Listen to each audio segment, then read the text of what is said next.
Hey everybody, welcome back to the channel. My name is Jason and the channel is The Everyday Card Collector. In today's video, I'm going to show you 3 new items that I'm adding to the collection. Fun stuff. One of them I purchased and the others kind of came via a gift, if you will, and we'll talk about that a little bit. But should be a pretty quick video.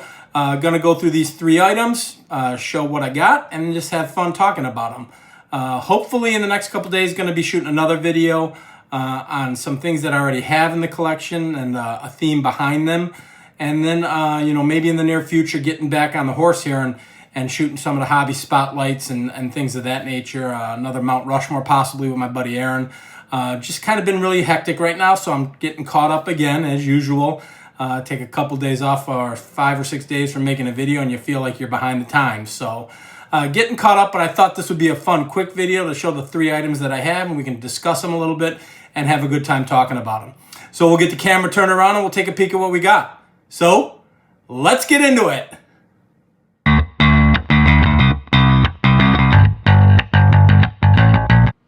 All right, guys, so as I mentioned in the intro, I've got 3 items to show. The first item is kind of a gift.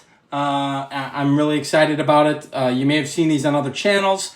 I'm a little late to the party on making my videos, but in the mail last week I received my YouTube Sports Card All-Star Star. I think this is a lot of fun. This is simply just recognition of peers within the small community that we're all in. I only take it as fun. I know that a lot of people feel bad about voting or not voting for some of their friends when you can only vote for so many people. And I don't really look at it that way. It's simply made to be fun. I think the work that Eric over at 4Leaf puts into this, and quite honestly Scott at Reindeer Studios, because he helps create these, I definitely think that needs to be recognized. And I would like to thank them for that.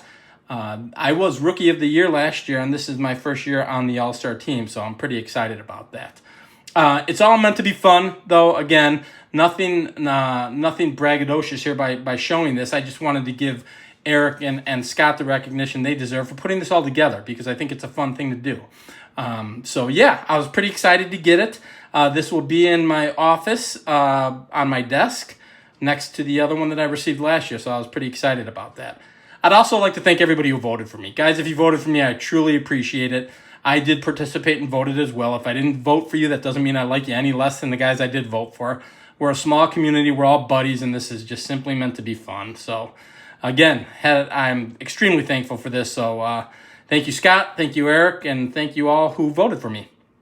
Next thing I got is an actual gift.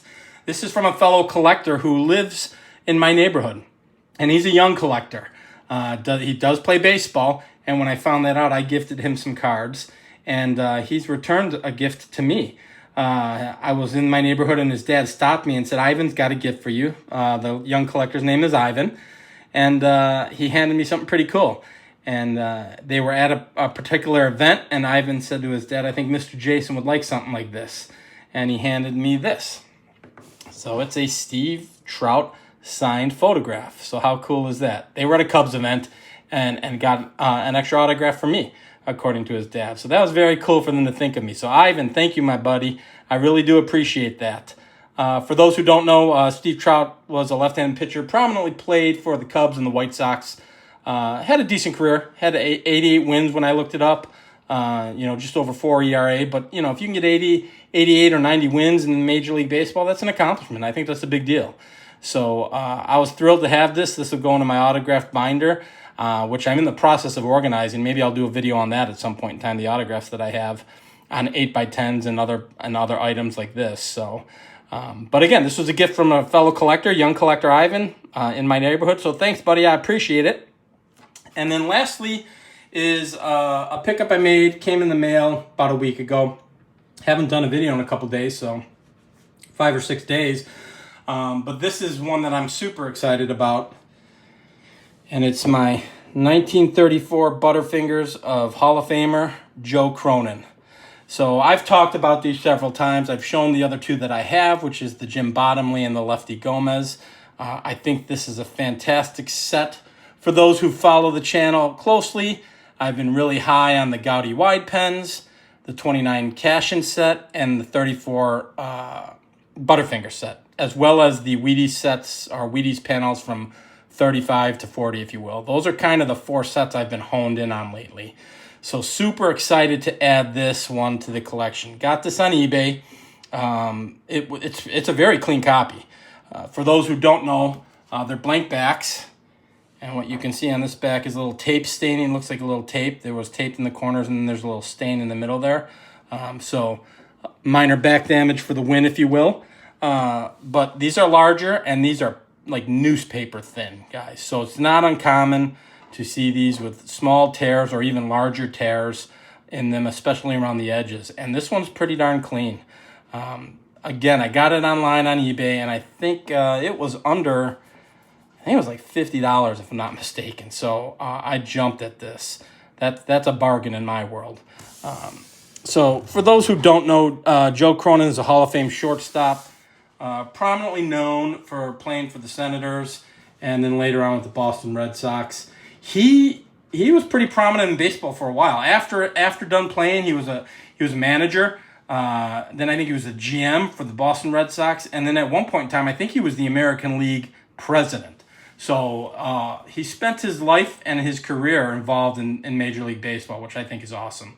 Phenomenal player. I think he finished with an above 300 batting average, like a 65 WAR, and deservedly belongs in the Hall of Fame. So kind of focusing on Hall of Famers in the Butterfingers collection. I love this set. I think the images are phenomenal. I've got other buddies who collect these as well. I know Aaron, Value Vintage Cards, has a bunch of them. My buddy Jay Hawker Mike's got one. And then I think Rusty Vintage even has the Lefty Grove. I think he's shown that. So these are getting popular, and they're out there. The bigger players are a little more expensive. They've got a Babe Ruth. They've got a Lou Gehrig. Lou Gehrig is high on my list. That's going to be my next big purchase, if you will, or I'm hoping it will be. That's a item I'm focusing on. But yeah, a lot of great players in this set, guys. I think it was, I can't remember how many. I think it's 65 players in the set total, if I'm not mistaken. And distribution in 1934, my understanding was, a little bit of research I did on the set, is that when you bought a Butterfingers candy bar, if it was in a store, you would get one of these quote-unquote cards, because they're much larger than cards. But you'd get this item as well for purchasing a Butterfingers candy bar for 5 cents in 1934. So how cool is that? To see these things survive as thin as they are. Again, they are like a newspaper, guys. It's newspaper thin. So to see them survive, I think is phenomenal. And I just love the imagery on them. But that's all I got for you guys. We'll try and get my All-Star pin up there. And then kind of close this one out. So yeah, like I said, I'm hoping to shoot another video in the next day or two with some items that I already have existing in the collection. And then we'll just kind of keep moving forward. I need to get back into Hobby Spotlight and Mount Rushmore with my buddy Aaron. And got lots of things planned and just trying to sneak them in where I can on the schedule. So that's all I got for you guys. I hope you enjoyed this. If you did, please feel free to like and subscribe, and we will talk on the next video. Thanks, everybody. Bye-bye.